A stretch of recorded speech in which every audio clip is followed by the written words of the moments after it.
Ya, kembali lagi bersama saya, nama Richard Sondak, kelas 8B, Teknik Mesin, Diploma 4. Dalam kesempatan kali ini saya akan membahas tugas yang diberikan dosen kepada kelas kami yang berjudul macam-macam definisi produksi mesin. Ya, kita masuk dalam bagian satu. Satu, proses transformasi metalurgi. Transformasi metalurgi adalah sebuah proses perubahan secara berunsur-unsur sehingga sampai pada tahap ultimate. Perubahan yang dilakukan dengan cara memberi respon terhadap pengaruh unsur eksternal dan internal yang akan mengarahkan perubahan dari bentuk yang sudah dikenal sebelumnya. Masuk dalam bagian kedua. Pengelasan atau welding adalah salah satu teknik penyambungan logam dengan cara mencairkan sebagian logam induk dan logam pengisi dengan atau tekanan.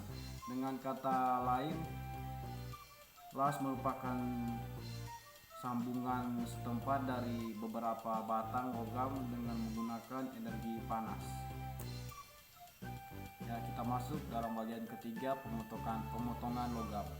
Pemotongan logam adalah suatu proses pemotongan atau lebih tepat disebut dengan proses perautan logam dengan menggunakan sebuah pahat potong yang bertujuan untuk memperoleh bentuk-bentuk tertentu seperti toleransi ataupun derajat kehalusan permukaan dari benda kerja. Masuk dalam bagian keempat, proses penyambungan. Proses penyambungan adalah proses menggabungkan dua atau lebih benda kerja menjadi satu kesatuan. Proses penyambungan antara lain pengelasan, bracing, solder atau patrik, dan pengeleman. Itulah proses penyambungan. Kita masuk dalam bagian kelima, pengecoran. Pengecoran adalah suatu proses manufaktur yang menggunakan logam cair dan cetakan untuk menghasilkan parts dengan bentuk yang mendekati bentuk geometri akhir produk. Jadi, logam cair akan ditumbangkan atau ditekan ke dalam cetakan yang memiliki rongga sesuai dengan bentuk yang diinginkan. Ya, kita masuk dalam bagian keenam, pembentukan logam atau metallurgy farming. Pembentukan logam adalah proses melakukan perubahan bentuk pada benda kerja dengan cara memberikan gaya luar sehingga terjadi deformasi plastik. Contoh, pengolahan tempat, ekstrusi, penarikan kawan, penarikan dalam, penarikan luar, dan lain-lain. Ya, kita masuk dalam bagian ketujuh, yaitu perancangan perkakas dan peralatan. Perancangan perkakas dan peralatan adalah penggambaran, perencanaan, dan pembuatan sketsa atau pengaturan dari beberapa elemen yang terpisah ke dalam satu kesatuan yang utuh dengan berfungsi sebagai perencanaan sistem dapat dirancangkan dalam bentuk bagian alir sistem yang merupakan alat bentuk grafik yang dapat digunakan.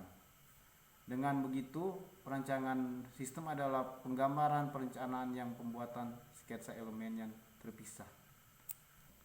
Ya, kita masuk dalam bagian ke-8, yaitu finishing.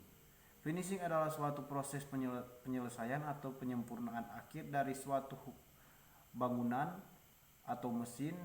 Pada umumnya, finishing dilakukan dengan melapisi material dengan cat, polster, pendingin, air, atau bahan lain. Fungsi finishing memberi perlindungan pada material, menambah nilai eksternal dari suatu bangunan, menunjukkan suatu komunikasi. Itulah fungsi dari finishing. Ya, kita masuk dalam bagian ke-9, lembaran proses dan daftar material. Set material atau logam lembaran adalah proses variasi atau pembentukan lembaran material untuk berbagai keperluan dan kegunaan.